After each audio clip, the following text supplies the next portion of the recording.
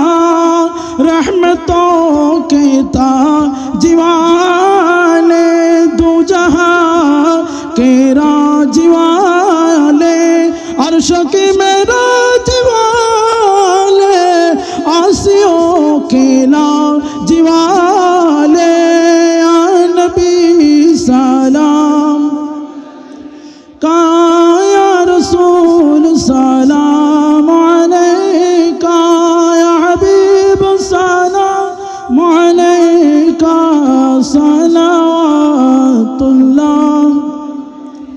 مالک جنت تمہیں ہو، قاسم نعمت تمہیں ہو، ساقی کوثر تمہیں ہو، شافی محشر تمہیں ہو یا نبی سلام یا رسول سلام علیکہ یا حبیب سلام علیکہ صلوات اللہ مصطفیٰ جان رحمت پہلا کو سلام شمع بج میں ہدایت پہلا غوث اعظم امام تو کا ون کا جلوائے شان قدرت پہلا کو سلام مصطفیٰ جان رحمت پہلا شمع بج میں ہدایت اولاد مصطفیٰ غزالی زمان قبل ہم سیدن کاظمی مظہر قادریت پہلا کو سلام مصطفیٰ جان رحمت پہلا کو سلام شمع بج میں ہدایت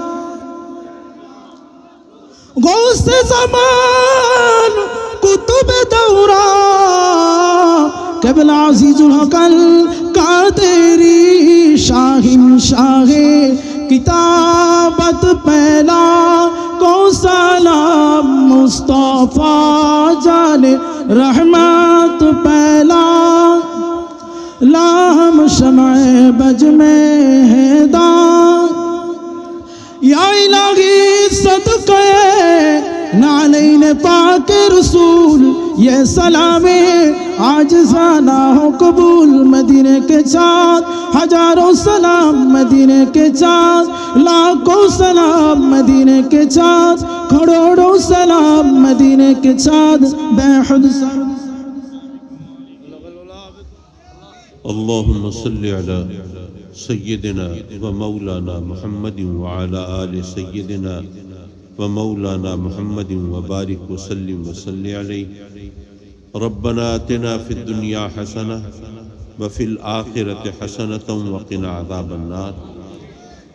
مولا کریم اس مبارک اور نورانی محفل میں ہم سب کی حاضری کو مقبول و منظور فرما، اور حضرت قبلہ علامہ مولانا شیخ طریقت ہادی برحق مولانا عزیز الحق قادری رحمت اللہ تعالی علیہ ونور اللہ مرقدہ کے درجات مزید بلند فرما، اور ان کو محل کرامت پر فائز فرما، اور ان کو نعمائے جنت پر حاضر فرما، اور میرے مولا ان کے فیض کو جاری رکھنا، اور ان کے مریدین، ان کے وابستگان، ان کے متوسلین جھولیاں بھر بھر کے جاتے رہیں میرے مولا، اور تیری رحمتیں ہمیشہ ان کے شامل حال رہیں میرے مولا۔ اپنے کرم سے اپنے حبیب کے صدقے میں یہ جو بیمار ہیں ان کو صحت دے دے، شفائے کاملہ دے دے، بیماریوں سے چھٹکارا عطا فرما دے، اور جو غربت کی چکی میں پس رہے ہیں میرے مولا، روزی رزق کی تنگی کا شکار ہیں، اپنے کرم سے انہیں کھلا رزق عطا فرما، کشادہ روزی عطا فرما، اور اپنے سوا کسی کا محتاج نہ کرنا میرے مولا اپنے کرم سے اپنے حبیب کے صدقے میں بے اولادوں کو صاحب اولاد کر دے، اور خوش نصیب زندگی والی اولاد عطا فرما۔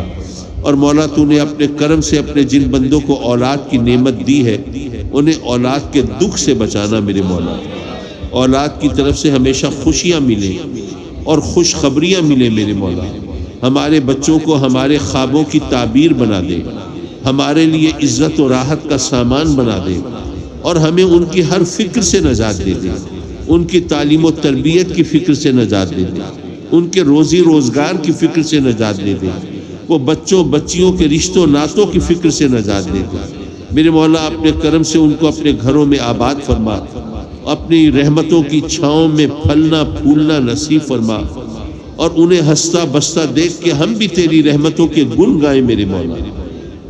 ہم سب کو اپنے سجدوں کی لذت دے دے، اپنی عبادت کا ذوق دے دے، اپنے احکام کی تعمیل کی توفیق دے دے، ہمارے مرشد کریم سے ہماری نسبتوں کو مضبوط کر دے، اور ان کی توجہات سے ہمیں سرفراز فرما دے، اور میرے مولا محض اپنے کرم سے ہماری ان دعاؤں کو قبول فرما لے۔ یہ کثیر مجمع ہے، دل کی گہرائی سے دعا کرے، مولا امت مسلمہ پہ بڑا کڑا وقت آن پڑا ہے، اپنے محبوب کی امت پر رحم فرما میرے مولا۔ میرے مولا مسلمانوں کو اتحاد و اتفاق عطا فرما، میرے مولا یہود و ہنود کی سازشوں کا توڑ کرنے کی توفیق عطا فرما، میرے مولا اپنے کرم سے ان کو دوست دشمن کی پہچان بھی عطا فرما۔